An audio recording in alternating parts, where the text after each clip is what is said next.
কোনো সাধারণভাবে মরে নাই। ওই ইয়াজিদ যখন সে তার বাড়ির মধ্যে একটা বানর পালন করত, মানুষ তো ভালো মানুষ না, বানর পালন করার জন্য ওই ইয়াজিদ তার ঘোড়ার পিঠে চইরা যাইতে যাইতে জঙ্গলার মধ্যে গেছে। বানরের জন্য কলা যখন পারবে, ওই কলা পারার সময় এজিদ নামক লোকটা, ইবনে জিয়াদ নামক লোকটা তার ঘোড়ার পিঠে চড়ে চড়ে সামনের দিকে যাচ্ছে। ঘোড়া এমন প্রকট গতি নিয়ে সামনের দিকে যায়, ওই ইয়াজিদ বাগান পর্যন্ত পৌঁছাইতে পারে নাই, ঘোড়ার পিঠ থেকে পড়ে গেছে। তার দেহটা ঘোড়ার সঙ্গে বান্ধা থাকা অবস্থায় ঘোড়াটা এমনভাবে তাকে ছেঁচড়াইছেন, এমনভাবে টানছেন, তার শরীরটা একবারে কালো বিক্ষুটে হয়ে গেছে, বিচ্ছিন্ন হয়ে গেছে। তার বাড়ির মধ্যে তার সেনাবাহিনীরা, তার সঙ্গী সাথীরা তার বাড়ির মধ্যে নিয়ে গেছে। নিয়ে যাওয়ার পরে ওই ইয়াজিদ বাথরুমের মধ্যে প্রস্রাব করতে অথবা পায়খানা করতে অথবা গোসল করতে গেছে। বর্ণনার মধ্যে এটা দেখলাম, ওই ইয়াজিদ সে জায়গার মধ্যে পইরা বাথরুমের মধ্যে ইন্তেকাল করছে, মরছে, বাথরুমের মধ্যে মরছে। নবীর নাতির সঙ্গে গাদ্দারি করার পরে ওই ব্যক্তি ভালোভাবে মরতে পারে না, বাথরুমের মধ্যে মরবে, এটাই তো স্বাভাবিক অবস্থা। হাম্মাম খানার মধ্যে মরবে, এটাই স্বাভাবিক অবস্থা। ঘোড়ার পিঠ থেকে পইরা মরবে, এটাই তো স্বাভাবিক অবস্থা। এই জন্য মনে রাখতে হবে, নবীর নাতিদেরকে ভালোবাসতে হবে, আহলে বায়াতে রাসূলদেরকে ভালোবাসতে হবে। এদের সঙ্গে কেউ যদি দুশমনি করে, এরা এমনভাবে বাথরুমের মধ্যে মরবে, বাথরুমের পাশে তাদের জায়গা হবে, খারাপভাবে মারা যাবে, শরীর তাদের কালো হয়ে যাবে। আল্লাহ তাআলা এমন ইয়াজিদ বাহিনীর যারা প্রেতাত্মা, এদের থেকে আমাদেরকে দূরে রেখে নবীর নাতি ইমাম হুসাইনে পাক রাদিয়াল্লাহু তাআলা আনহু দলে রাইখা হুসাইনি মুসলমান হিসেবে আমাদেরকে কবুল করেন। জোরে পড়েন আমিন। কারবালায় ঘটিল এক আজব কাহিনী, কারবালায় ঘটিল এক আজব কাহিনী, নবীর আওলাদ আদগর শহীদ পাইল না পানি। বলেন নবীর আওলাদ আদগর শহীদ পাইল না পানি। নবীর আওলাদ সম্মান করো কোরআনের বাণী।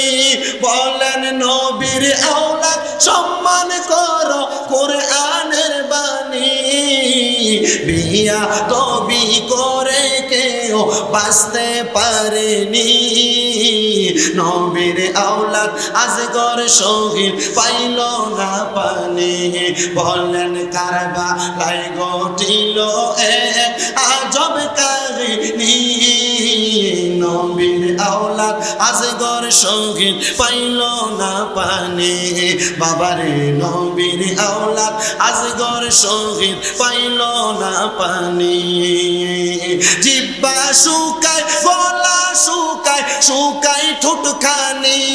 বলেন জিহ্বা শুকায়, গলা শুকায়, শুকায় ঠোঁটখানি। কান্নার আওয়াজ বাহির হয় না, কান্নার আওয়াজ বাহির হয় না, সেই জাদুমণি। নবীর আওলাদ আজগর শহীদ পাইল না পানি। বলেন কারবালায় ঘটিল এক আজব কাহিনী, নবীর আওলাদ আজগর শহীদ পাইল না পানি। বলেন নবীর আওলাদ আজগর শহীদ পাইল।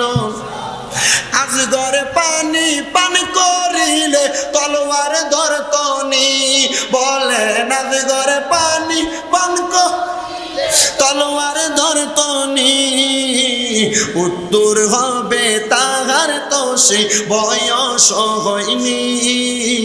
নবীর আওলাদ আজগর শহীদ পাইল না পানি। বাবারে নবীর আওলাদ আজগর শহীদ। আরে কারা করলো কারবালাতে এমন শয়তানি।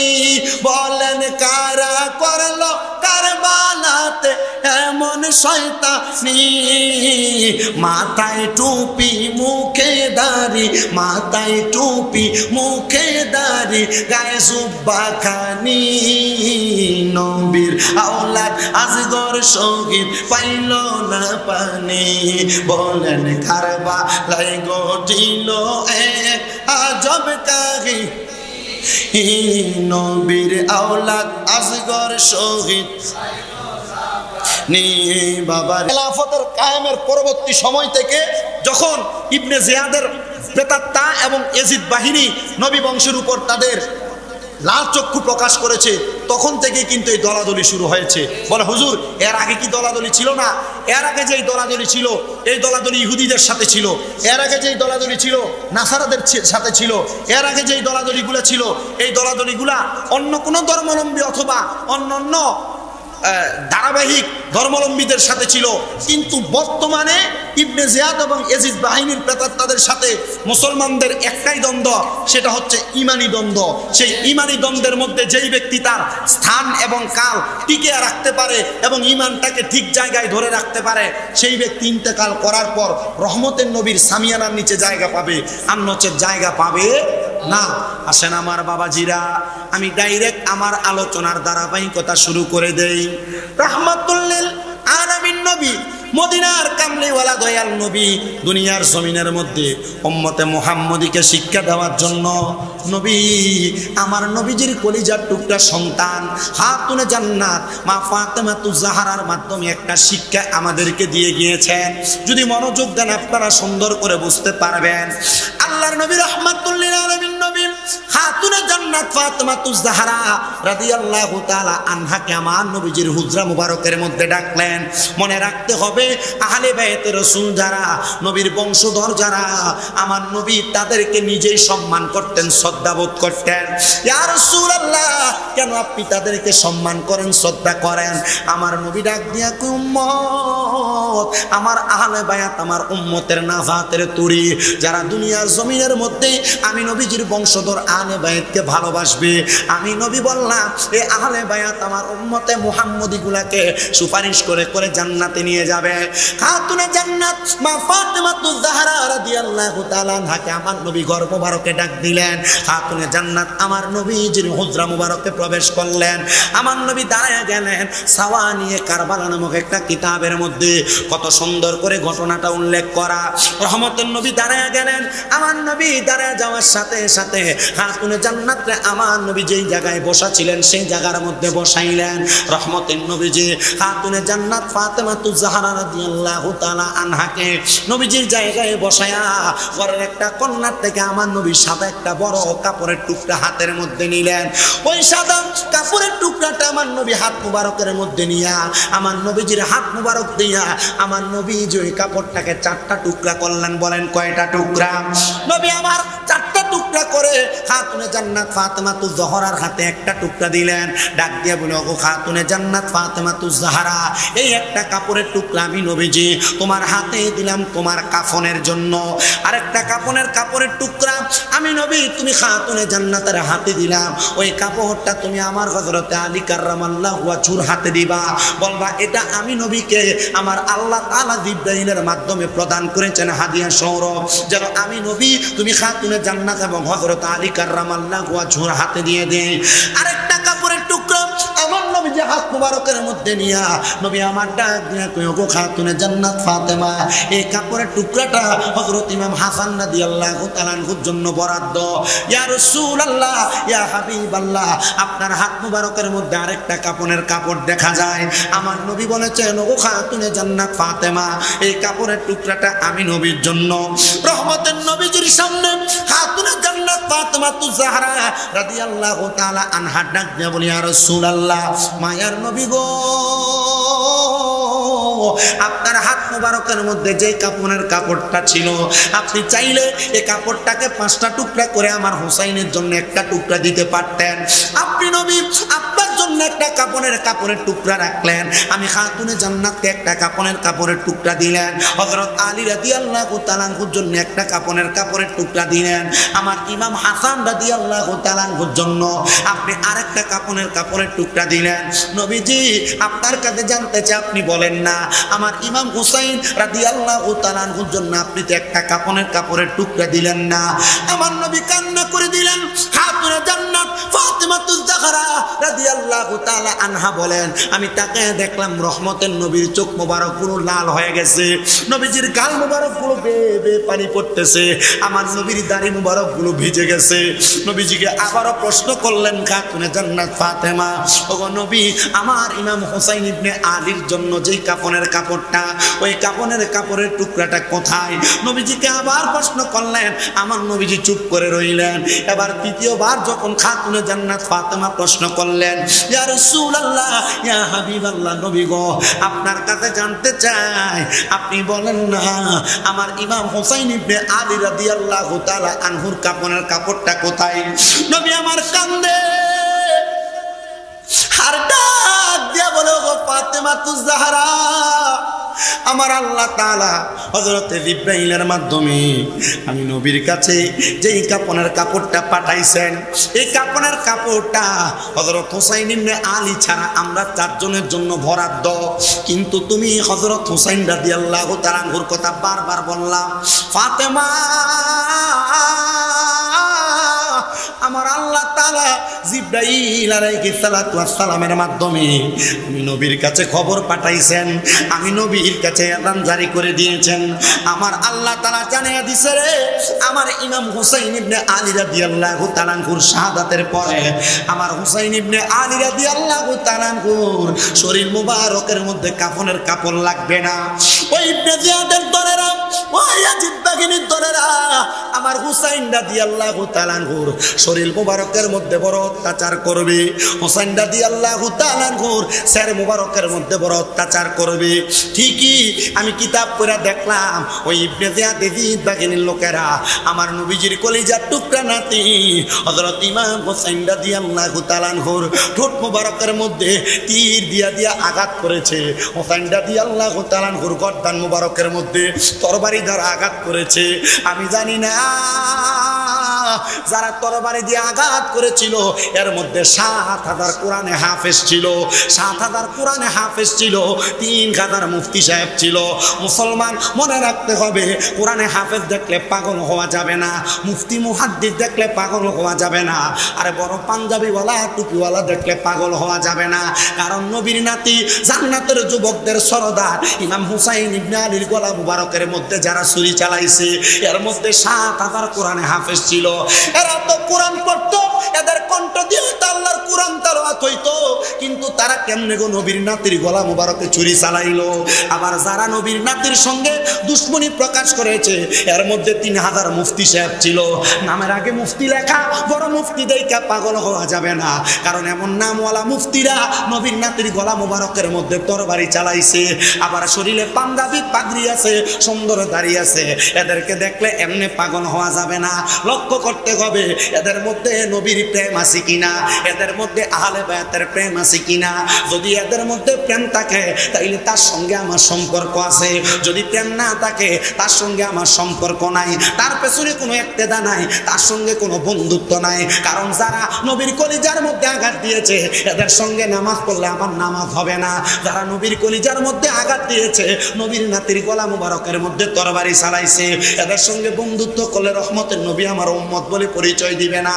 এই ইয়াজিদ বাহিনীরা আমার নবীজির নাতির গলা মুবারকের মধ্যে তরবারি চালাইছে। হযরতে আব্দুল্লাহ ইবনে আব্বাস রাদিয়াল্লাহু তাআলা আনহু হাদিস বর্ণনা করতেছে, তিনি বলেন, আমি যেদিন 10 মুহররম আশুরার দিন হাজির হয়ে যায়, আমি মক্কাতুল মুকাররমার মধ্যে হাতিমে কাবার সঙ্গে হেলান দিয়া আসরের নামাজের পরবর্তী সময় আমি একটু চোখটা বন্ধ করলাম। এমন টাইমে আমি দেখলাম আমার নবীজির মাথা মুবারকের চুল মুবারক গুলা এলোমেলো, নবীজির ঠোঁট মুবারকের মধ্যে, আমার নবীজির চেহারা মুবারক দাড়ি মুবারকের মধ্যে দুলা বালিয়া রক্ত মুবারক দেখা যায়, আমার নবীজির হাত মুবারকের মধ্যে একটা পেয়ালা দেখা যায়। আমি প্রশ্ন করলাম, ইয়া রাসূলুল্লাহ, ইয়া হাবিবাল্লাহ, নবী গো, আপনার ঠোঁট মুবারকের মধ্যে দুলা বালি দেখা যায়, আপনার চেহারা মুবারকের মধ্যে রক্ত দেখা যায়। আমার নবীজি কান্না করে দিয়েছেন আর ডাক ডাক দিয়া বলেন ইয়া রাসূলুল্লাহ আব্দুল্লাহ ইবনে আব্বাস আমি নবীজির ঠোঁট মোবারকের মধ্যে ধুলাবালি আর রক্ত কেন জানোনি আমার হযরতে হুসাইন ইবনে আলী রাদিয়াল্লাহু তাআলা ঘুরে ওই কারবালার ময়দানে শাহাদাত করে দেয়া হয়েছে আমি নবীজি হুসাইনে পাকের কাটা কল্লা মুবারক শের মুবারকের মধ্যে চুমা দেওয়ার কারণে আমি নবীর ঠোঁট মুবারক এবং দাড়ি মুবারকের মধ্যে ধুলাবালি রক্ত দেখা যায় যে গলায় চুমুকেতেন আল্লাহর হাবিব নবী মুস্তাফায় যে গলায় চুমুকেতেন আল্লাহর হাবিব নবী মুস্তাফায় কিভাবে সেই গলাতে বিষের ছড়ি শিমরে চালায় হে হোসেন নবীজির औलाद সালাম জানাই মোরা তোমায় সালাম জানাই মোহাব্বতে বলেন সালাম জানাই মোরা তোমায় জানি না কেমন করে ছিলেন নবী সোনার মদিনায় জানি না কেমন করে ছিলেন নবী সোনার মদিনায় যে সময় দুষ্ট এজিদ হোসেনের গলায় তলবে গুম পাড়াতেন আম্মা ফাতেমায় যে মাথায় হাত বুলিয়ে গুম পাড়াতেন আম্মা ফাতেমায় কিভাবে সেই মাথাকে নীল তারা তীরেরও আগায় যেভাবে সেই মাথাকে নীল তারা তীরেরও আগায় হে হোসেন নবীজির औलाद সালাম জানাই মোরা তোমায় সালাম জানাই মোরা তোমায় সালাম জানাই মায় সালাম যা আমার মুসলমান ইমানদাররা হুসাইন পাক রাদিয়াল্লাহু তাআলা আনহুর শাহাদাত হওয়ার পরবর্তী সময়ে আমরা জানি হুসাইন পাক রাদিয়াল্লাহু তাআলা আনহুরে যারা শাহাদাত করেছিলেন যারা শহীদ করেছিলেন তারা এজিদের দল কিন্তু এজিদ যে নবীর বংশের সঙ্গে এমন বেঈমানি করলো নবীর বংশের সঙ্গে এমন বাজে আচরণ করলো এই এজিদের পরবর্তী সময়ে কেমন অবস্থা হয়েছিল এজিদের শেষ পরিণতিটা কি হয়েছিল নবীর নাতির সঙ্গে দুশ্মনী করবে সুন্নিরা যদি সোহাদায়ে কারবালার মাহফিল করে সুন্নিরা যদি ইয়া হাসান শাহ হুসাইন বলে বলে জিকির করে সুন্নিদেরকে বন্ড বলে বেদাতি বলে বিভিন্ন তহমত দেওয়া হয় দেয় কি দেয় না ও বাবা এগুলা যখন শুনবেন বুঝতে হবে এরা এজিদের পেতাত্তা এজিদের দলের মানুষ এজিদের পক্ষে কথা বলে এজিদরে বাঁচাইতে চায় এজিদের নামের শেষে রহমতুল্লাহ আলাই লাগায় এজিদের নামের আগে আমিরুল মুমিনিন লাগায় নাউজুবিল্লাহ নাই এজিদের নামের আগে নাম আমিরুল মুমিনিন লাগায় হিন্দু একটা বেড়ারে দাঁড় করায়া খ্রিস্টান একটা বেড়ারে দাঁড় করায়া আপনি যদি ওনারা বলেন মসজিদের ইমামতি করবার লাগা কাম হবে কথা বুঝেন কাম হবে এজিদের মতো বাজে মানুষ দুশ্চরিত্র মানুষ নেই আমিরুল মুমিনিন যারা বলে এদের বিবেকের মধ্যে সমস্যা এজিদকে যারা নামের শেষে রহমতুল্লাহ আলাই লাগায় এদের বিবেকের মধ্যে সমস্যা এরা একবারও চিন্তা করে না যে ইয়াজিদ নবীর বংশের সঙ্গে দুশ্মনী করেছে তাকে আমরা কেমনে রহমতুল্লাহ আলাই বলি এরা শুধু উপাধি এইটাই দেয় না এজিদের নামের আগে তারা হাফেজ লাগায় আরে নবীর বংশের সঙ্গে এমন গাদ্দারি করার পরে তারা কেমন বলে এমন নামের বড় বড় উপাধি লাগায় মনে রাখতে হবে আমার নবীজির নাতি ইমাম হুসাইন রাদিয়াল্লাহু তাআলা আনহুকে যখন ইবনে জিয়াদ শহীদ করেছে শাহাদাত করার পরে ওই এজিদ কোনো সাধারণভাবে মারা যায় নাই এজিদের মৃত্যুর ব্যাপারে তিনটা বর্ণনা আমি আজকে সকালবেলা আমার ঘরে বসে বসে পড়েছি আমি পড়ার পরে দেখলাম আমার দয়াল নবী রাহমাতুল্লিল আলামিন নবী এজিদ বাহিনীর জন্য ছোট্ট একটা লানতের বদদোয়া করে দিয়ে গিয়েছেন আমার নবীজির ওই বদদোয়াটা এমন ভাবে কাজে লাগছে এজিদ কোনো সাধারণ ভাবে মরে নাই ওই এজিদ যখন সে তার বাড়ির মধ্যে একটা বানর পালন করত, বানর পালন করত। মানুষ তো ভালো মানুষ না, বানর পালন করার জন্য ওই এজিদ তার ঘোড়ার পিঠে চইরা যাইতে যাইতে জঙ্গলার মধ্যে গেছে। বানরের জন্য কলা যখন পারবে, ওই কলা পারার সময় এজিদ নামক লোকটা, ইবনে জিয়াদ নামক লোকটা তার ঘোড়ার পিঠে চড়ে চড়ে চড়ে চড়ে সামনের দিকে যাচ্ছে। ঘোড়া এমন প্রকট গতি নিয়ে সামনের দিকে যায়, ওই ইয়াজিদ বাগান পর্যন্ত পৌঁছাইতে পারে নাই, ঘোড়ার পিঠ থেকে পড়ে গেছে।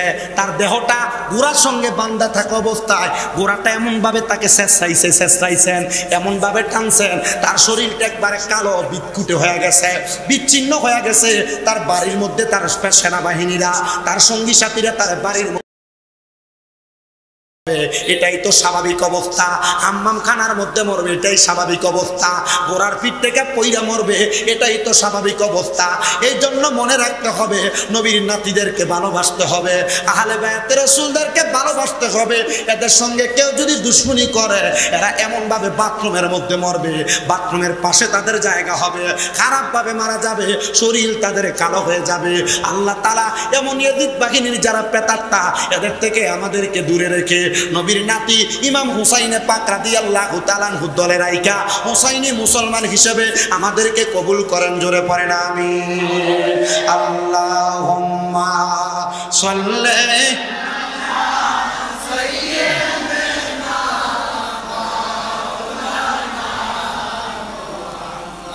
ওয়া আলা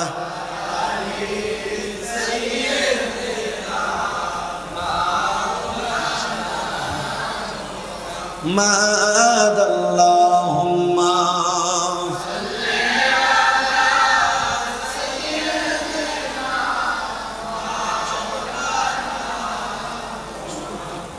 ওয়া আলা আলি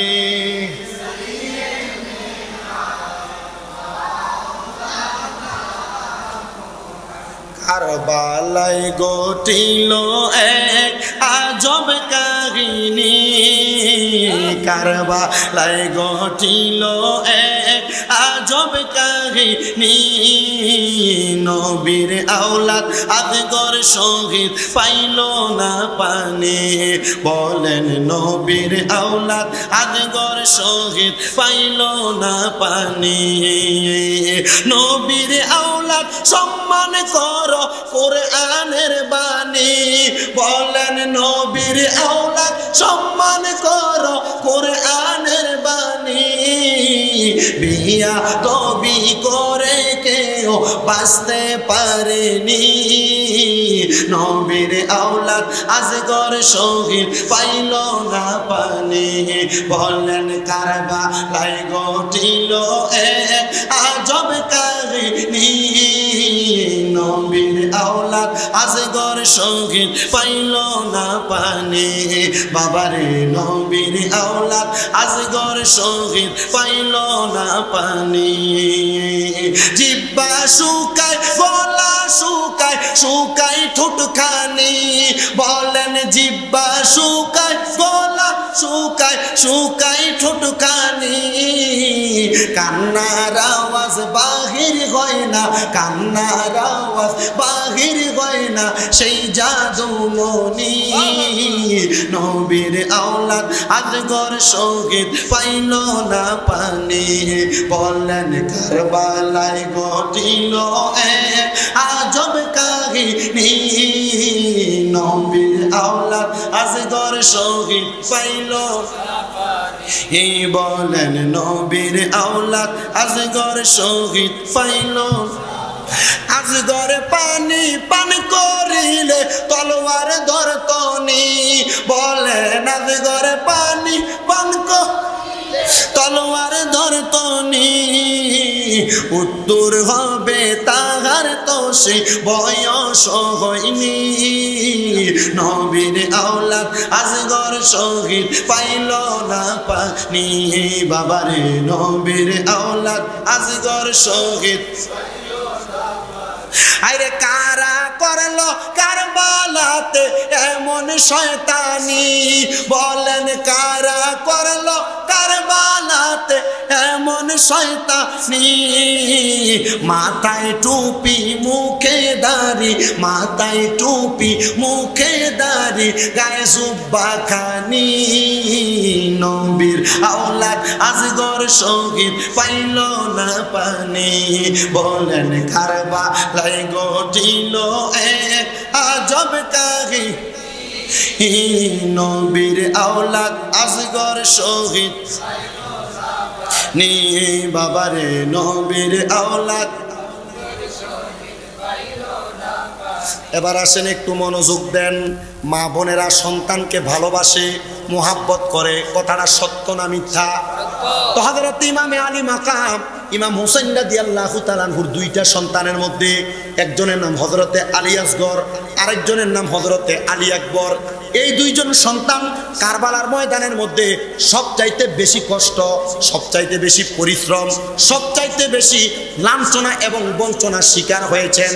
এর মধ্যে যে সন্তানটা ছোট সন্তান হযরতে ইমামে আলী আসগর রাদিয়াল্লাহু তাআলা আনহু, আরেকজন সন্তান হযরত ইমাম আলী আকবর রাদিয়াল্লাহু তাআলা আনহু। ইমাম আলী আকবর রাদিয়াল্লাহু তাআলা আনহু যখন দেখলেন কারবালার ময়দানের মধ্যে আহলে বায়াতের সদস্যরা পানির জন্য কারবালার ময়দানের মধ্যে কাতরাচ্ছেন, এমন টাইমে হযরত আলী আকবর রাদিয়াল্লাহু তাআলা আনহু হাত তুললেন, ওগো আব্বা জান, কারবালার ময়দানে আহলে বায়াতের সদস্যদের তাঁবুর মধ্যে কারোর কাছে কোনো পানি নাই, কি নাই? কারোর কাছে কোনো পানি নাই। আব্বা জান, আপনি আমার ছোট ভাই ইমাম আলী আসগরকে আপনার কুল মুবারকের মধ্যে করে নিয়ে যখন আপনি পুরাত নদীর পারে গিয়েছেন, ওই ইবনে জিয়াদের লোকেরা আমার ছোট ভাইয়ের কলিজার মধ্যে তারা তীর মেরে দিয়েছে। ও আব্বা, আপনি তাকে জান্নাতের সুধা পান করায়া আমার মা জননীর হাতের মধ্যে দিয়েছেন। আব্বা গো, আমার মা হযরতে সাগারা বানু এখনো পর্যন্ত সন্তান হারা বেদনা নিয়ে এই তাঁবুর মধ্যে অবস্থান করতেছে। আপনি আমি হযরতে আলী আকবরকে একবার অনুমতি দেন, আপনি যদি আমার অনুমতি দেন আমি পানির জন্য ওই ফুরাত নদীর পারে যাব, আমাকে একটা তরবারি দিবেন, ওই তরবারি দ্বারা আমি ইবনে জিয়াদ শহীদ বাহিনীকে আমি কতল করব, কতল করে আমি আহলে বায়াতকে পানি পান করানোর জন্য আমি চেষ্টা চালাইব।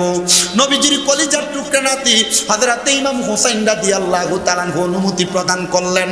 হযরতে আলী আকবর রাদিয়াল্লাহু তাআলা আনহু ঘোড়ার পিঠে উইঠা হযরতে আলী কাররামাল্লাহু ওয়াজহুর খিনজিরটা নিয়া, তরবারিটা নিয়া উনি এমন ভাবে রওনা করেছে ওই কারবালার ময়দানে ফুরাত নদীর পারের মধ্যে যাইয়া হযরতে আলী আকবর পানির জন্য যখন হাত বাড়ায়, হযরতে আলী আকবরকে ঘোড়া দ্বারা ধাওয়া করা হয়েছে। হযরতে আলী আকবর বলেন, আমার পেছন থেকে যখন তারা ঘোড়া দিয়ে ধাওয়া করে, আমি আলী আকবর আমার অন্তরের মধ্যে অন্য কোনো কিছু ধারণা করলাম না, আমি একটাবার আমার জবান দ্বারা সাল্লু আলাইকা ইয়া রাসূলুল্লাহ শব্দ ব্যবহার করলাম। সাল্লু আলাইকা ইয়া রাসূলুল্লাহ শব্দটা ব্যবহার করে আমি আমার ঘোড়াটা দিয়া পেছনের দিকে আর না দৌড়াইয়া আমি আমার ঘোড়ার লাগামটারে টাইনা দইরা এজিদ বাহিনীর দিকে আমি আবার দাওয়া করতে লাগলাম। আমি তাকে দেখলাম আমি তরবারি চালানো লাগে নাই, ওই এজিদ বাহিনীরা আমার ঘোড়ার দাওয়ার সাথে সাথে সামনের দিকে আবার চলে যাচ্ছে। আমি আমার তরবারি দিয়ে পেছন থেকে একজন একজন একজন একজন করে তাদেরকে কতল করে দিলাম, আমি তারা জাহান্নামের রাস্তা দেখায় দিলাম। আমি যখন একজন একজন করে কতল করে দেই, আমি দেখলাম তাদেরকে এক এক করে অনেক গুণার আমি কতল করে ফেলছি। কিন্তু আমি আলী আকবরের এমন পানির পিপাসা, আমি পানির পিপাসাটা নিয়ে আমি আমার ঘোড়াটারে নিয়ে আমি আবার আহলে বায়াতের তাঁবুর কাছে গেলাম, ডাক দিলাম, ওগো আমার আব্বা জান হযরত ইমাম হুসাইন ইবনে আলী রাদিয়াল্লাহু তাআলা আনহু, একটু পানি কি আমি আলী আকবরের এই জিহ্বা মুবারকের মধ্যে দেওয়া যাবে? যদি আরেকটা ফোঁটা পানি দিয়া আমি আলী আকবরের জিহ্বাটা এবং কলবটা আপনি ঠান্ডা করতে পারেন, আমার একটা বিশ্বাস ওই এজিদ বাহিনীর একটা লোক আমি আলী আকবরের তরবারি থেকে বাঁচতে পারবে না। আমি আলী আকবর একা একা প্রত্যেকটা এজিদ বাহিনীরে কতল করে দিব।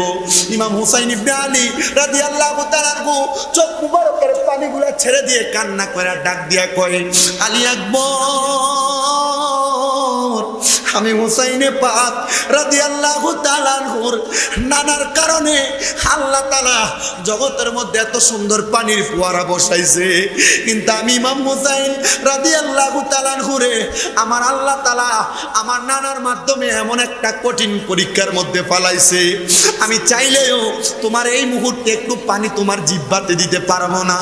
আলী আকবর চিন্তা করবা না, চিন্তা করবা না, তুমি যুদ্ধের ময়দানে চলে যাও। আমি ইমাম হুসাইন বলে দিলাম রে, যদিও দুনিয়ার পানি তুমি পান করতে পারবে না, আমার নানা মুহাম্মদুর রাসূলুল্লাহ সাল্লাল্লাহু আলাইহি ওয়াসাল্লাম নবীজি তোমার জন্য কাউসারের পানি নিয়ে দাঁড়িয়ে রইছে। জবান খুলে জোরে জোরে বলেন না সুবহানাল্লাহ।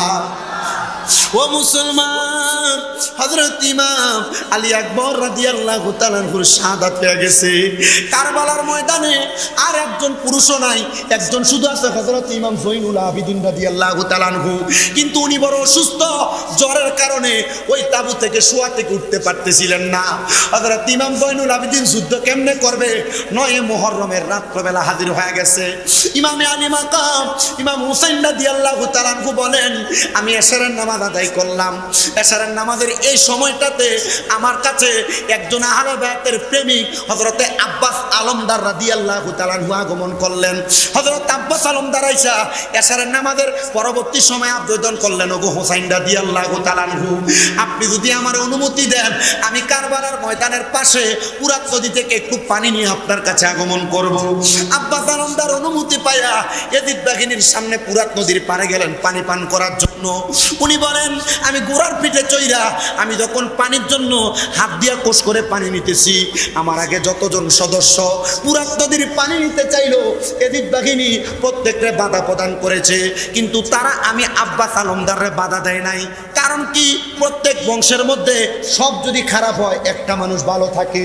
আব্বাস আলমদার বলে, তারা আমারে বাধা দেয় নাই, আমার সঙ্গে দুশ্মনী করে নাই, কিন্তু আমার সঙ্গে যখন বাধা দেয় নাই, দুশ্মনী করে নাই, আমি পানিটা যখন আমার মুখের কাছে নিলাম, এমন টাইমে আমার দেমাগে চলে আসছে, আমি যদি এই পানি পান করি, আমার যদি ইন্তেকাল হয়, ইন্তেকালের পরে রাহমাতুল লিল আলামিন নবী যদি আমি আব্বাস আলমদারের কাছে প্রশ্ন করে, হে আব্বাস আলমদার, তুমি যে ফুরাত নদীর পারে যে পানি খাইলা, আমার আহলে বায়াতের মহিলারা, আহলে বায়াতের সদস্য ইমাম হুসাইন রাদিয়াল্লাহু তাআলা আনহু কারবালার ময়দানে পানি ছাড়া 9 দিন পর্যন্ত সময় কাটায় দিছে, তুমি একটা ফোঁটা পানি তাদেরকে না পান করে তুমি পান করতে পারো না, আমি এই জবাব আমার নবীর কাছে দিতে পারবো না।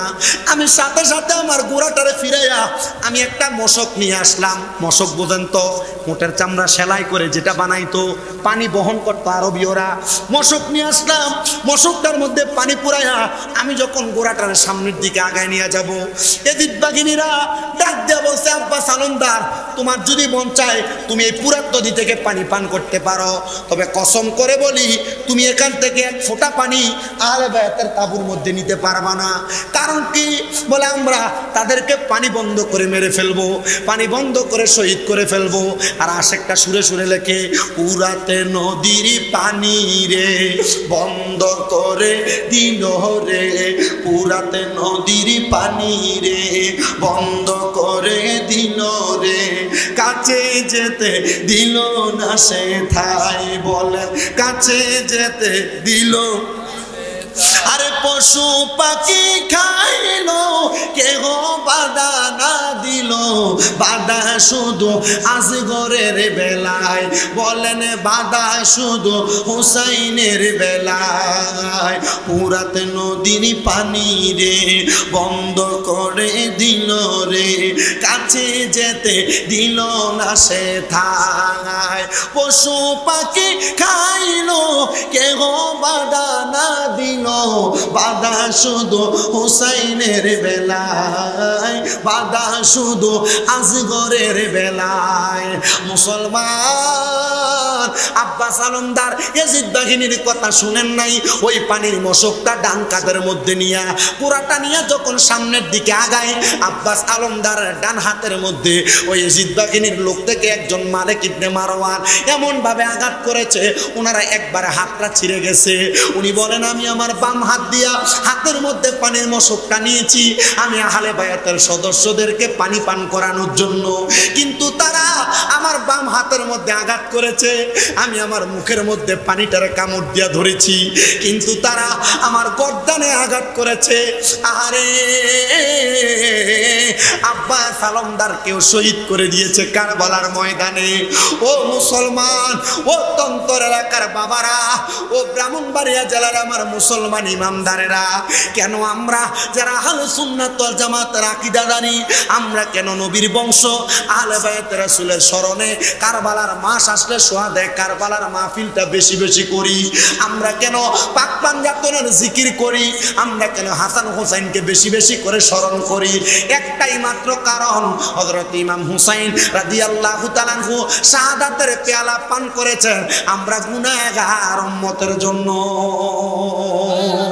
ও মুসলমান, হুসাইন ইবনে আলী রাদিয়াল্লাহু তাআলা আনহু বলে, আমি আমার ঘরের মধ্যে আমার তাঁবুর মধ্যে বসে রইলাম এশারের নামাজের পরবর্তী সময়ে।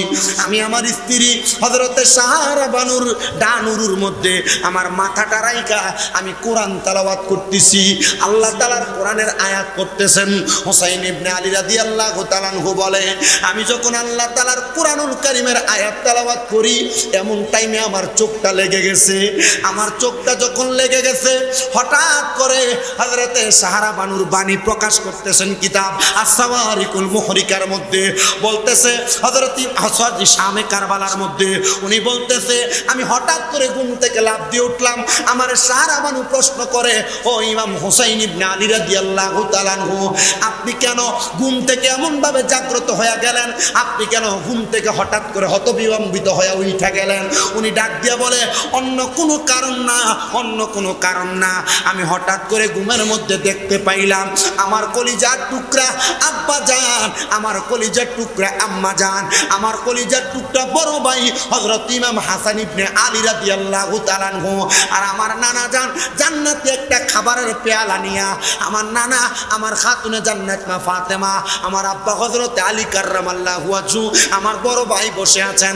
আমি প্রশ্ন করলাম, ওগো আমার আম্মা জান, এত সুন্দর সুন্দর খাবার আপনারা কেন ভক্ষণ করেন না? যেখানে আপনাদের সামনে দয়াল নবী বসা, যেখানে আপনার সামনে বেলায়েতের বাদশা বসা, যেখানে আপনার সামনে আমার বড় ভাই ইমাম হাসান বসা, খাতুনে জান্নাত মা ফাতেমা তুজাহরা ডাক দিয়া কয়, হুসাইন, এই খাবারের মালিক শুধু আমরা চারজন না, এই খাবারের মালিক আমরা পাঁচজন। এর মধ্যে তুমি হুসাইন রাদিয়াল্লাহু তাআলা আনহু একজন। তুমি আগমন করবা, তারপর আমরা খাবার ভক্ষণ করব। জোরে জোরে বলেন সুবহানাল্লাহ। হযরত ইমাম হুসাইন রাদিয়াল্লাহু তাআলা আনহু বলে, রে আমি তখন থেকে আর সারা রাত্র ঘুমাইলাম না। আমার স্ত্রী হযরতে সাহারা বানুরে আমি আমার বাম্বুকের অংশের মধ্যে মাথা রাইখা আমি ওনাকে ঘুমাইতে দিলাম।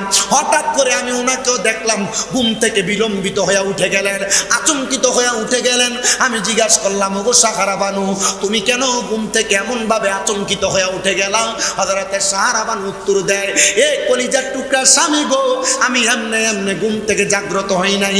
আমি স্বপ্ন দেখলাম গো, ওই কারবালার ময়দানের মধ্যে খাতুনে জান্নাত মা ফাতেমা তুজাহরা সাদা রঙের একটা কাপড় পইরা কারবালার ময়দানে আগমন করেছে। আগমন কইরা উনি এমনি আসে নাই, কারবালার ময়দানের এই জায়গাটা, ওই জায়গার মধ্য থেকে পাথরগুলা সরায়া সরায়া রাখতেছে। আমি প্রশ্ন করলাম, ও হযরতে খাতুনে জান্নাত ফাতেমা তুজাহরা, আপনি তো জান্নাতের রমণীদের সরদারিনী, আপনি কেন কারবালার ময়দানের পাথরগুলা সরাইতেছেন? উনি বলেন, অন্য কোনো কারণ না, আগামীকালকে আসরের নামাজের পূর্ববর্তী মুহূর্তে আমার হুসাইন ইবনে আলীকে এই জায়গার মধ্যে শোয়া দিবে, যে হুসাইনের শরীর মুবারকের মধ্যে কোনোদিন একটা মশা মাছি বসে নাই। আমার রাহমাতুল আলামিন নবী আমার আব্বা মুহাম্মদুর রাসূলুল্লাহ সাল্লাল্লাহু আলাইহি ওয়াসাল্লাম নবী দিনে রাইতে চুম্বন করেছে। আমার হুসাইনকে যদি আগামীকালকে এই জায়গার মধ্যে শোয়া দেয়, আমার হুসাইন যদি পেছের মধ্যে একটা একটাবার একটা পাথরের আঘাত পাইয়া উফ শব্দ করে। আমার আব্বাজান রাহমাতুল্লিল আলামিন নবী মদিনাতে থাকবে না, হুসাইনের উফ শব্দের প্রতিবাদ করার জন্য আমার আব্বা কারবালার ময়দানে হাজির হয়ে যাবে। এই জন্য আমি খাতুনে জান্নাত ফাতেমা আমার আব্বার উম্মতের ওফাদারির দায়িত্ব নিয়ে কারবালার ময়দান হুসাইনের জন্য পরিষ্কার করার জন্য হাজির হয়ে গেছি। খাতুনে জান্নাত মাগো, খাতুনে জান্নাত মাগো ফাতেমা আমার, এ বিশ্ব জগতে মাগো করিবেন উদ্ধার, এ বিশ্ব জগতে মাগো করি। বলেন খাতুনে জান্নাত, বলেন খাতুনে জান্নাত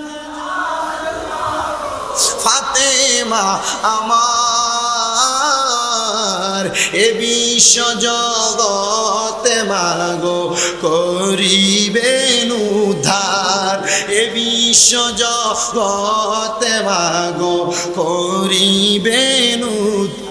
তুমি নবী নন্দিনী মাওলায় আলীর জানের জিগার, হাসান হুসাইনের জননী, জান্নাতের রমণীর সরদার, জান্নাতের রমণীর সরদার ফাতেমা জননী, এ বিশ্ব জগতে মাগো করিবেন উজার। খাতুনে জান্নাত মাগো, খাতুনে জান্নাত মাগো ফাতেমা আমার, এ বিশ্ব জগতে মাগো করিলেন উজার, এ বিশ্ব জগতে মাগো করিলেন উজার। সালাতুনিয়া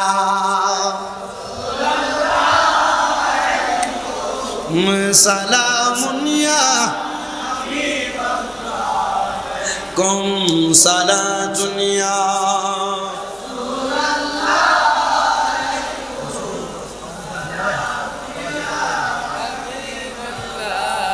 মুহাম্মদ মুস্তাফা নূরুন আলা নূর, হাবিবে কিবরিয়া নূরুন আলা নূর। সালাতুনিয়া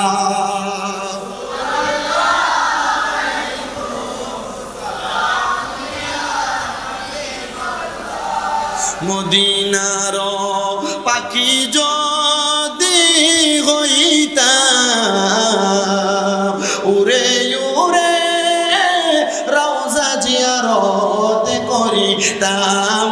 সালাতুনিয়া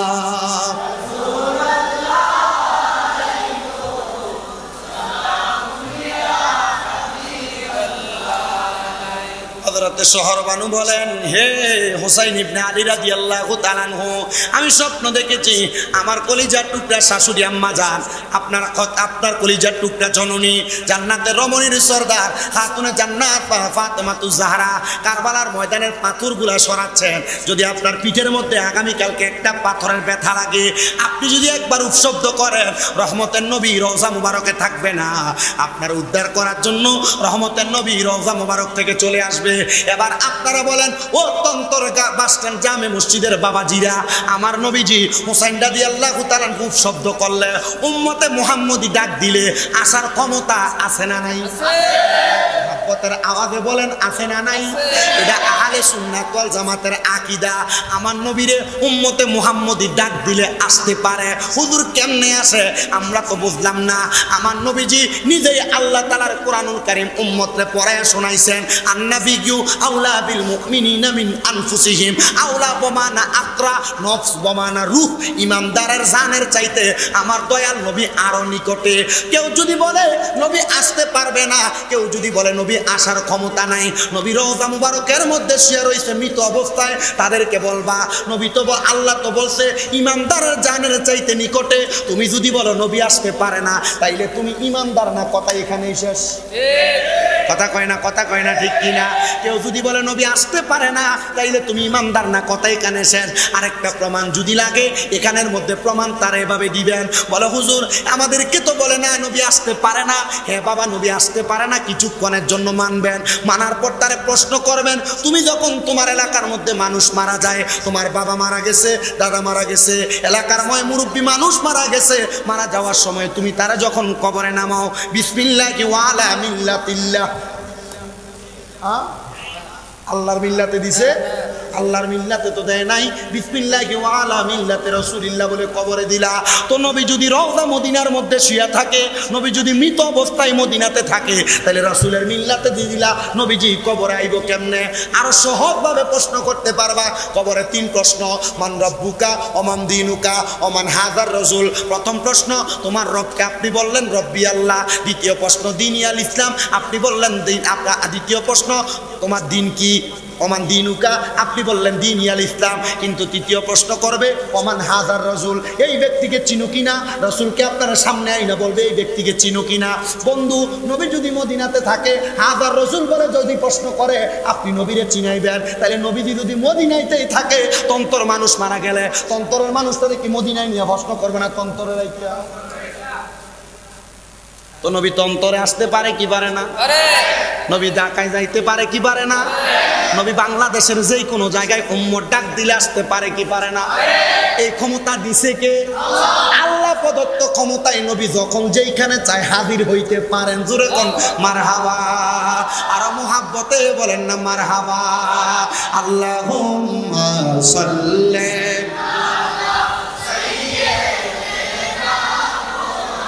মাদনামি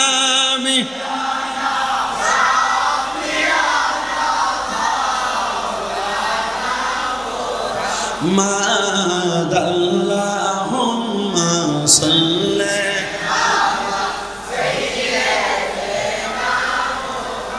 মাদনামি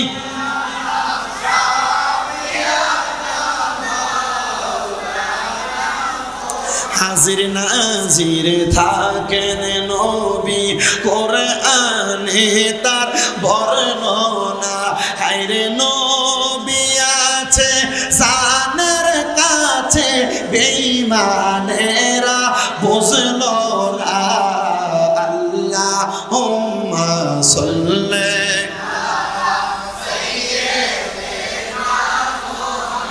মদনবিয়ানা শাফি। আমার মুসলমান ও নবীর উম্মতের দলেরা, আমার দয়াল নবীজির কন্যা খাতুনে জান্নাত ফাতেমাতুজ জাহরার আরেকটা ছোট্ট কথা, আমার নবী কত মুহাব্বত করতেন। শুধু খাতুনে জান্নাতরে মুহাব্বত করতেন না, যেহেতু মাহফিলের পোস্টারে মাওলা আলী রাদিয়াল্লাহু তাআলা আনহু কনফারেন্স দেখা, মাওলা আলীর একটু শান আজমত বোঝানোর জন্য আমি একটা কথা বলি, একটু মনোযোগ দিয়ে শোনেন। তারা বিবাহ করেছে, সাংসারিক জীবনে ঝগড়া হয়নি, আর জামাই বোর কাজ হয়নি, বেরিয়ে ছেদ করে যায়নি। ঝগড়া করে মহিলারা চলে যায় না? আল্লাহ নবী রাহমাতুল লিল আলামিন নবীজির কলিজার টুকরা কন্যা খাতুনে জান্নাত ফাতেমাতুজ জাহরা রাদিয়াল্লাহু তাআলা আনহা আমার নবীর সাথে কত সুন্দর কথোপকথন। নবীজির বাড়ির মধ্যে আগমন করলেন। খাতুনে জান্নাতের চেহারাটা ওই দিন একটু মলিন দেখা যায়। কি দেখা যায়? আস্তে কথা কয়, কি দেখা যায়? খাতুনে জান্নাত ফাতেমাতুজ জাহরা রাদিয়াল্লাহু তাআলা আনহার চেহারাটা যখন মলিন দেখা যায়, আমার দয়াল নবী রাহমাতুল লিল আলামিন নবী খাতুনে জান্নাত ফাতেমাতুজ জাহরা রাদিয়াল্লাহু তাআলা আনহাকে দেইখা আমার নবীজি খাতুনে জান্নাত ফাতেমাতুজ জাহরার সঙ্গে কথা বলতেছেন।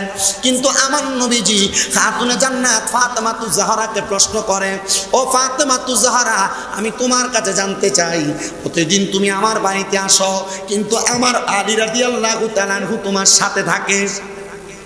খাতুনে জান্নাত ফাতেমা বলে, আমার আব্বা জান মুহাম্মাদুর রাসূলুল্লাহ সাল্লাল্লাহু আলাইহি ওয়াসাল্লাম নবী আমারে যখন প্রশ্ন করলেন, খাতুনে জান্নাত ফাতেমা তোমার আলী রাদিয়াল্লাহু তাআলা আনহু কোথায়, আমার আলী রাদিয়াল্লাহু তাআলা আনহু কোথায়? আমি খাতুনে জান্নাত ফাতেমা মক্কা মলিন করে চুপ রইলাম। আমার দয়াল নবীজি খাতুনে জান্নাত ফাতেমাকে বলে, আমি জানি তুমি আমার আলী রাদিয়াল্লাহু তাআলা আনহুর সঙ্গে ঝগড়া করে আমি নবীজির বাড়িতে আগমন করেছো। এ ফাতেমা তু জাহরা, আমি দয়াল নবী বললাম, যাও তুমি আবার তোমার বাড়িতে ফিরে যাও, আমার আলীকে নিয়ে তুমি আমি দয়াল নবীর বাড়িতে প্রবেশ করো। জোরে শুনে বলি সুবহানাল্লাহ। এখান থেকে একটা শিক্ষা, যারা মা বাবা আছেন, আপনারা যারা মেয়ে বিবাহ দিয়েছেন, আপনারা একটা শিক্ষা গ্রহণ করবেন। আপনার মেয়ে যদি কখনো স্বামীর বাড়ি থেকে রাগান্বিত হইয়া ঝগড়া করে বিবাদ করে চলে আসে, আপনারা মেয়েকে কখনো লাই দিবেন না। মেয়েকে বলবেন না তোমার স্বামী তোমাকে আঘাত করেছে, তুমি এখান থেকে এখানে থাকো, তোমার স্বামীকে একটা মামলা দিয়ে তারপর তারে সিধা করব। এগুলা কোনো মেয়ের মা বাবার কথা হবে না। মেয়েকে আপনি সাথে সাথে স্বামীর বাড়িতে পাঠাইবেন। যদি প্রয়োজন হয় মেয়েকে কেন আঘাত করেছে, আপনি আপনার ছেলে মেয়ের জামাইকে ডাকবেন, ডাইকা তারা সুন্দরভাবে বোঝানোর চেষ্টা করবেন। কিন্তু যদি কোনো মা বাবা মেয়েকে উল্টা রিয়েক্ট করে তাকে বোঝায় হ্যাঁ তোমার মারছে, তারা অন্যায় করেছে, তাইলে ওই সংসারে অশান্তি তৈরি হবে, এই সংসার টিকে রাখতে বড় কষ্ট হবে। রহমতের নবী এটাই শিক্ষা দিয়েছে। আমার খাতুনে জান্নাত আমার বাড়িতে হযরত আলী রাদিয়াল্লাহু তাআলা আনহুকে সারা আসার কারণে আমি খাতুনে জান্নাতরে আবার তার বাড়িতে পাঠাইয়া আমার আলী রাদিয়াল্লাহু তাআলা আনহু সহ আমার বাড়িতে আগমন করাইছি। জোরে জোরে বলেন সুবহানাল্লাহ। ও মুসলমান, মদিনাতুল মুনাওয়ারার কিবলা থেকে হাতের ডান দিক বরাবর কুবা মসজিদের যে রাস্তা আছে, এই আমার দয়াল নবীজি হযরত ইমাম হাসান হুসাইন রাদিয়াল্লাহু তাআলা আনহুরে নবীজির কুল মুবারকে নিয়া খাতুনে জান্নাতরে নবীর ডান দিকে নিয়া, হযরত আলী রাদিয়াল্লাহু তাআলা আনহুরে নবীর বাম দিকে নিয়া, হযরত আলী রাদিয়াল্লাহু তাআলা আনহুর আদালতের মধ্যে যে আমার নবী বসতেন, যে জায়গার মধ্যে হযরত আলী রাদিয়াল্লাহু তাআলা আনহু বিচার কার্য পরিচালনা করতেন, আমার দয়াল নবী রাহমাতুল লিল আলামিন নবী ওই মিম্বরের মধ্যে চেয়ারের মধ্যে বৈশা আমার নবী হযরত আলী রাদিয়াল্লাহু তাআলা আনহুরে বলেন, ও আলী রাদিয়াল্লাহু তাআলা আনহু, তুমি তো ইসলামের চতুর্থ খলিফা হয়ে যাইবা। আমি নবী বললাম, আমি নবীর পরে সম্মানিত কয়েকজন সাহাবীর মধ্যে তুমি আলী কাররামাল্লাহু ওয়াজহু একজন। আলী রে, তোমার দ্বারা কখনো কখনো খাতুনে জান্নাত ফাতেমা যেন কষ্ট না পায়। ইয়া রাসূলুল্লাহ, ইয়া হাবিবাল্লাহ। কেন গো? আমার নবী বলেছে এটার একটাই মাত্র কারণ রে, আমার উম্মতের মধ্যে যে মহিলা উম্মত থাকবে, যারা যদি আমি নবীর আদেশগুলো মাইনা চলে, নিষেধগুলো বর্জন করে, তাদেরকে আমার খাতুনে জান্নাত সুপারিশ করে করে জান্নাতে নিয়ে যাবে। জোরে সোরে পড়ি সুবহানাল্লাহ। আল্লাহুম্মা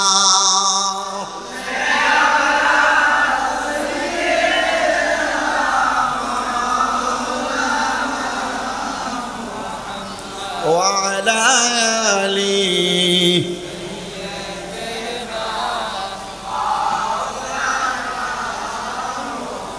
জগৎ পাগল কাবার জন্য, কাবা পাগল মাবুদের, মাবুদে পাগল দয়াল নবীজির, নবীজি পাগল উম্মতের। আল্লাহুম্মা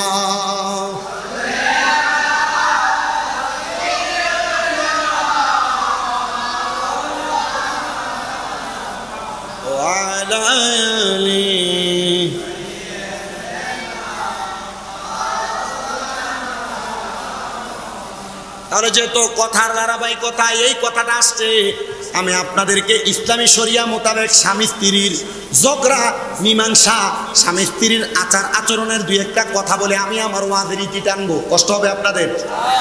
আমার নবীজি রাহমাতুল লিল আলামিন নবীজি দুনিয়ার জমিনে যারা স্বামী স্ত্রী বসবাস করে তাদের ব্যাপারে কয়েকটা হাদিস বলেছেন। আমি যখন মাদ্রাসাতে কুমিল্লা ইসলামী আলিয়া মাদ্রাসায় কামেলের দ্বিতীয় বর্ষের আমাদেরকে সবক দেওয়া হয়েছে, এই সবক অনুষ্ঠানের পরে আমি আমার আরেকজন উস্তাদের কাছে বুখারী শরীফের দরজগুলো নিতেছিলাম। ওই বুখারী শরীফের দরজ দিতে গিয়া আমার নবীজির 4টা হাদিস আমাদেরকে হুজুর পড়াইছেন। এর মধ্যে আমার নবী বলেন, দুনিয়ার জমিনের মধ্যে যে পুরুষরা বিবাহ করেছে এই পুরুষের মধ্যে আমি নবী তাদেরকে 1 নাম্বার আদেশ করব, এ পুরুষের দলেরা তোমরা কখনো তোমাদের স্ত্রীদের গালের মধ্যে আঘাত করবা না। ইয়া রাসূলুল্লাহ, ইয়া হাবিবাল্লাহ, কেন বলতেছেন? নবী আমার বলে পুরুষেরা যদি তাদের স্ত্রীর গালে আঘাত করে তাহলে স্ত্রীরা কষ্ট পায়। এ পুরুষেরা মনে রাখবা, তোমাদের স্ত্রীগুলো তোমাদের কাছে সাময়িক সময়ের মেহমান মাত্র। তোমরা যদি তোমাদের স্ত্রীদের গালের মধ্যে আঘাত করো তাহলে ওই মেহমান কষ্ট পায়, মেহমান কষ্ট পাইলে স্বয়ং আমার আল্লাহ তাআলা কষ্ট পায়। এটা নবীদের 1 নাম্বার হাদিস। এবার নবী আমার বলে আমাদের সমাজে পুরুষদের একটা স্বভাব হলো, যদি স্ত্রী কোনো কাজ করতে দেরি হয়, স্ত্রী যদি একটু থেকে একটু বাঁকা কাজ করে তাহলে স্বামীরা তাদেরকে তাদের মা বাবার নাম তুলে গালি দেয় না? স্ত্রীদের মা বাবার নাম তুলে গালি দেয় না? স্ত্রীদের মা বাবার নাম তুলে গালি দেয়। নবী আমার বলেন, এ দুনিয়ার পুরুষের দলেরা তোমরা কখনো তোমাদের স্ত্রীদের মা বাবার নাম তুলে গালি দিবা না। ইয়া রাসূলুল্লাহ, ইয়া হাবিবাল্লাহ, কেন গালি দিব না? বলে এই স্ত্রীরা তোমাদের কাছে তোমাদের মেহমান। 2 নাম্বার, আমি নবী হলাম তোমাদের স্ত্রীদের বাবা। ইয়া রাসূলুল্লাহ, আপনি তো কারোর বাবা না, আপনি তো কারোর বাবার মতো না, কিন্তু আপনি নবী কেন স্ত্রীদের বাবা বলে ঘোষণা দিলেন? নবীজি বলেছেন, পুরুষরা তোমরা তোমাদের নারীদেরকে মা বাবার নাম তুলে গালি দিও না। আপনি নবীজি নারীদের বাবা। নবীজি এটা দিয়ে কি বুঝাইলেন? বলে তোমরা যখন তাদের মা বাবার গালি দিবা তোমাদের যেন স্মরণ হয় তাদের মা বাবার দায়িত্ব আমি নবীজির হাত মুবারকে আছে। তাহলে আপনি যদি আপনার স্ত্রীকে গালি দেন, গালিটা যাইয়া রাহমাতুল লিল আলামিন নবীর উপরে পড়বে। এই জন্য কখনো অমুক মারানি জি বলে গালি দিও না, অমুকের বাচ্চা বলে গালি দিও না, কারণ নবীজি বলেছেন আমি নবী হলাম মহিলাদের বাবা। গালি দিস না রে, গালি দিস না, মহিলাদেরকে গালি দিস না। নবী আমার বলে 3 নাম্বার, তোমরা দুনিয়ার জমিনের মধ্যে তোমাদের স্ত্রীদের প্রতি তোমরা ইনসাফ প্রতিষ্ঠা করো। ইয়া রাসূলুল্লাহ, কেমন ইনসাফ প্রতিষ্ঠা করব বলেন না? যারা 2টা বিবাহ করে, যারা 3টা বিবাহ করে, যারা 4টা বিবাহ করে, তারা এমন ইনসাফ প্রতিষ্ঠা করবা যেন তোমার এক স্ত্রীর সুন্দর ব্যবহারে অন্য স্ত্রীর কলিজার মধ্যে কষ্ট না পায়। জবান খুলে জোরে সুরে পড়ি আল্লাহু আকবার। এবার আসেন, শুধু স্ত্রীরা দুনিয়ার জমিনের মধ্যে সুন্দর আচরণ করবে না, স্বামীরা সুন্দর আচরণ করবে না, স্ত্রীও সুন্দর আচরণ করা লাগবে। পর্দার অন্তরালে যে মা বোনেরা শুনতেছেন একটু মনোযোগ দিয়ে শুনবেন। আপনারা কেউ যদি আপনাদের স্বামীর সঙ্গে খারাপ ব্যবহার করেন, মনে রাখবেন একটা মহিলার জন্য তার স্বামী হলো জান্নাত, একটা মহিলার জন্য তার স্বামী হলো জাহান্নাম। নবীজি কেন আপনি বললেন একটা মহিলার জন্য স্বামী জান্নাত, একটা মহিলার জন্য স্বামী জাহান্নাম? নবীজি বুঝাইতেছেন অন্য কোনো কারণ না, এটার কারণ হইল দুনিয়ার জমিনের মধ্যে স্ত্রী যদি তার স্বামীর সঙ্গে ভালো আচরণ করে তাহলে তার স্বামীর সঙ্গে সে জান্নাতে যাবে। যদি বাজে আচরণ করে তাহলে ওই মহিলা তার স্বামীর সঙ্গে বাজে আচরণের কারণে জাহান্নামে যাবে। জোরে সুরে পড়ি নাউজুবিল্লাহ। এ মুসলমান, এ নবীর উম্মতের দলেরা, দুনিয়ার জীবন সুন্দর করার জন্য স্বামী স্ত্রী সুন্দরভাবে চলাফেরা করবে, ভালো আচরণ করবে, সুন্দর ব্যবহার করবে, মুখের ভাষা খারাপ করবে না। এটা আল্লাহ এবং তার রাসূলের কথা, এগুলোর উপর আমল করা লাগবে। আর আসেন, দুনিয়াতে সব আপনার ঠিক আছে, কিন্তু আপনি আপনার মা বাবার কলিজাতে আঘাত দিয়ে রাখছেন। এমন নামাজ দিয়া কোনো লাভ হবে না, এমন রোজা দিয়া কোনো লাভ হবে না, এমন হজ যাকাত দান সদকা কোনো কিছু দিয়া লাভ হবে না। আমি এখানে যে বসে ওয়াজ করতেছি কোনো স্বাভাবিক অবস্থায় ওয়াজ করতেছি না। আজকে 2 মাস যাবত আমার আম্মা জান ঘরে অসুস্থ অবস্থায় পড়ে আছে। আমার আম্মা জান হাঁটতে পারে না, ভালো মতো দাঁড়াইতে পারে না, নিজে কুলে করে চেয়ারের মধ্যে বসে বাথরুম করায়, প্রস্রাব পায়খানা করাই। প্রস্রাব পায়খানা আমি আমার নিজ হাত দিয়ে পরিষ্কার করেছি 2 মাসের মধ্যে। আল্লাহর কসম করে বলি, সকালবেলা নিজ হাতে আম্মা জানকে থেরাপি দেওয়া লাগে। আল্লাহর কসম করে বলি, আম্মা জানকে 3 বেলা আমি নিজে আমার হাত দ্বারা ইনসুলিন প্রবেশ করানো লাগে। কিন্তু আমি একটা কথা আমার অন্তরের মধ্যে নিয়েছি, 2017 সাল থেকে আমি ওয়াজ করা শুরু করেছি। আজকে 9 বছর ওয়াজের ময়দানে আমি আমার প্রত্যেক মাহফিলে মা বাবার সম্মান, মা বাবার ইজ্জতের বয়ান করি। আমার এইটাই দিমাগের মধ্যে আসছে, হয়তো আমার আল্লাহ তাআলা আমার পরীক্ষা করতেছে। শামীম দাদা, 9 বছর তো মানুষকে মা বাবার খেদমতের কথা বললা, এখন একটু নিজে খেদমত করো। আল্লাহর কসম করে বলি, আমি আমার মার খেদমতে কোনো ত্রুটি রাখি নাই, এখনো পর্যন্ত খেদমত করতেছি। আব্বুজি আপনার খেদমতের কারণে আপনার মা বাবা যেন কষ্ট না পায়। অনেক সন্তান তাদের মা বাপরে ভাত দেয় না, অনেক সন্তান তাদের মা বাপরে খানা দেয় না, অনেক সন্তান মা বাপরে খাওয়ায় কথা সত্য, এক সপ্তাহ এক ভাইয়ের ঘরে, আরেক সপ্তাহ আরেক ভাইয়ের ঘরে খানা দেয়। সন্তান জিজ্ঞাসা করো যার মা বাবা নাই সে তার মা বাপরে খানা দিতে পারে না। এমন অনেক সন্তান এই মাহফিলে বসছে যাদের আব্বাজান অন্ধকার কবরে। আব্বাজান দুনিয়াতে তাদের টাকা পয়সা ইনকাম করে সন্তানকে মানুষ করেছে, কিন্তু ওই সন্তান এখন লাখ লাখ টাকার মালিক, আব্বাজানরে 500 টাকা দিয়ে একটা লুঙ্গি কিনা পরাইতে পারে না। আরে পরাইবা কেমনে? আব্বাজান অন্ধকার কবরে। তোমার মা বড় কষ্ট করে তোমারে মানুষ করেছে, কিন্তু তুমি তোমার মারে 500 টাকা দিয়ে একটা কাপড় কিনা পরাইতে পারো না। আম্মা জান অন্ধকার কবরে। সন্তান যাদের মা বাবা কবরে এখানে আপনারা বসেছেন, অনেকের মা নাই বাবা নাই, মাহফিলটা হচ্ছে আলহামদুলিল্লাহ, আগামী তো হবে। আমি মাত্র 10 জন সন্তান চাই যারা মাকে ভালোবাসে বাবাকে ভালোবাসে, নগদ 1000 করে টাকা প্রদান করবে এই মাহফিলের জন্য, জান্নাতের বাগানের জন্য। যদি একজন সন্তান থাকেন 1000 টাকা আল্লাহর ওয়াস্তে মাহফিলে দান